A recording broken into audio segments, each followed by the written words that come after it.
life inside Rikers guards, gangs, and the brutal reality of survival. Subscribe for more real crime stories. Like, share, and join the discussion below. The breaking point: the scene erupted into chaos as sirens blared throughout Rikers Island, a cacophony of alarms piercing the thick air of tension. A fight had escalated uncontrollably within the confines of the notorious facility, punches flying, shouts echoing, and the unmistakable sounds of metal clashing as inmates surged in a furious melee. Guards scrambled to gain control, their faces a mixture of fear and urgency. The stakes had never been higher. During the pandemonium, a figure was knocked to the ground, collapsing amid the chaos. It was a young inmate, gasping for breath, the fight abruptly ceasing as panic spread through the crowd. This moment epitomized the brutal reality of life behind bars: an inmate on the ground, surrounded by spectators, caught between survival and hopelessness.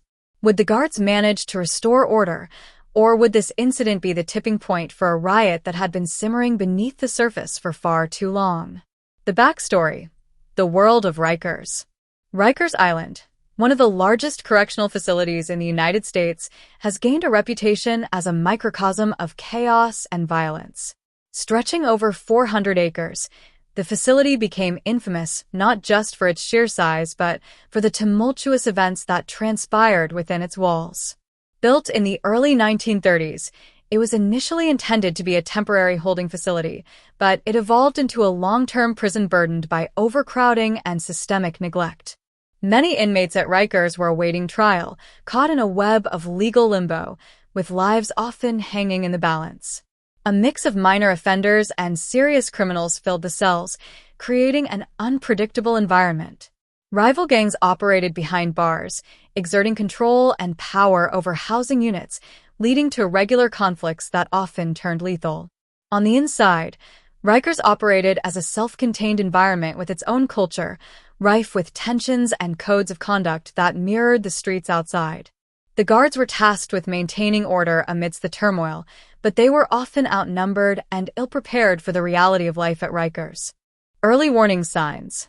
Months before the riots erupted, warning signs appeared with alarming frequency. Tensions escalated during lockdowns, often enforced under questionable circumstances. Verbal confrontations turned physical, creating a narrative of fear that began to overtake the inmate population.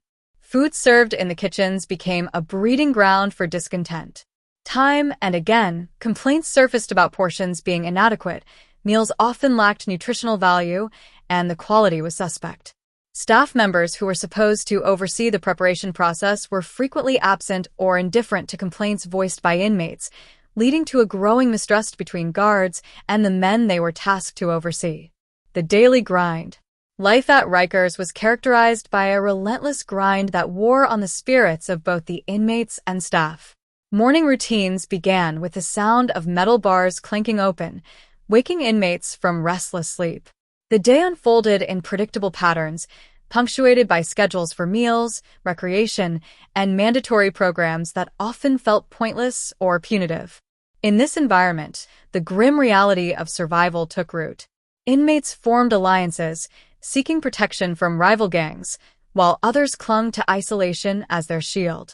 With their daily existence defined by underlying threats, every moment remained infused with anxiety. Former inmates recount these moments in interviews, sharing stories of how they strategized to stay safe.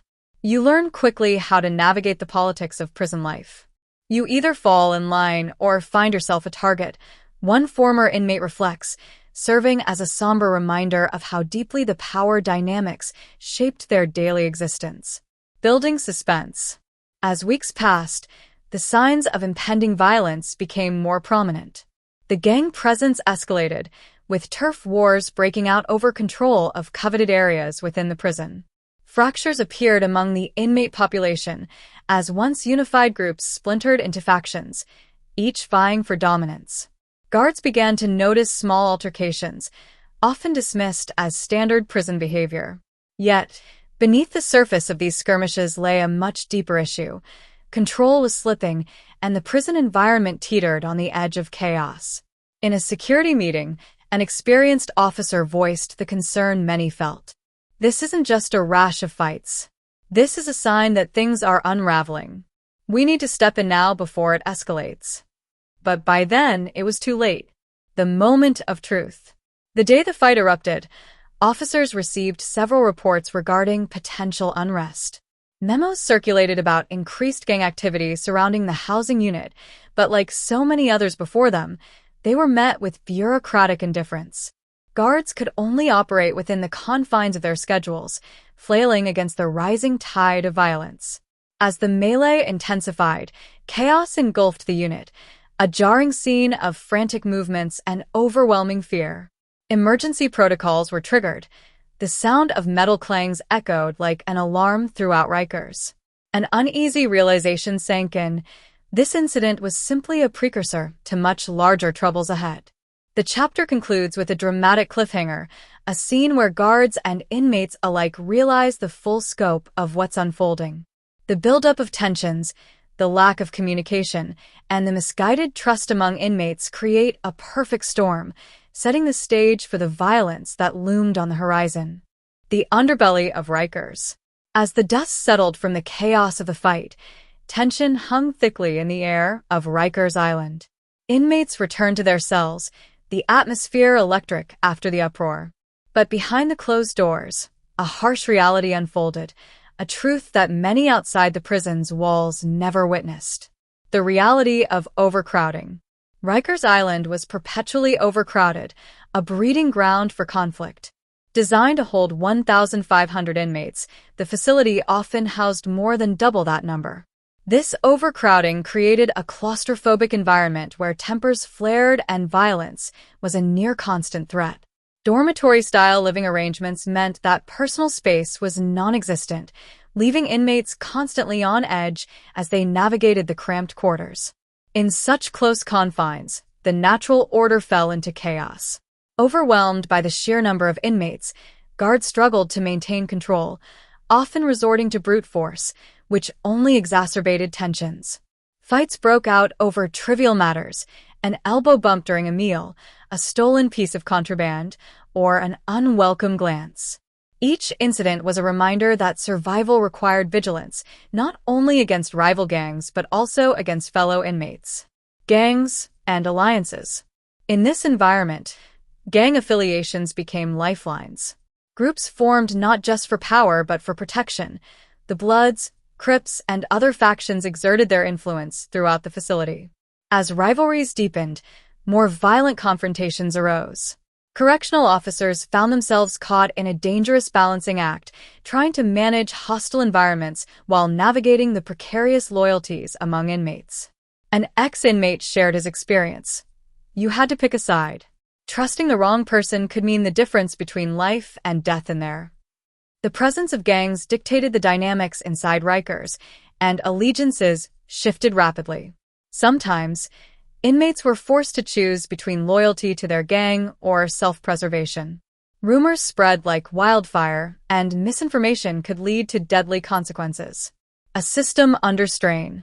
Despite the chaos, the routines at Rikers persisted. Meals were served, albeit frequently resulting in complaints about their quality, overcooked, underseasoned food that left inmates dissatisfied. In an environment plagued by inequality, food served as another layer of resentment. It wasn't unusual for hunger to fuel anger, translating mundane grievances into explosive confrontations. Moreover, the locks of solitary confinement loomed ominously over inmates. Used as punishment, these cold, dark cells were meant to deter misbehavior, but they often had the opposite effect, driving inmates toward desperation and hopelessness. Signs of an impending storm. As reports of fights increased and conditions worsened, many began to feel the walls closing in. The fabric of order was fraying, and those who had once been indifferent to the skirmishes now felt compelled to take sides. Tensions simmered dangerously close to the surface, but the daily grind continued as officers and inmates alike braced for the inevitable confrontation. The chapter ends with a sense of mounting dread, an understanding that conditions were about to worsen. Footsteps echo through the hallway as guards prepare for another day, unaware that their world is on the brink of unraveling once more.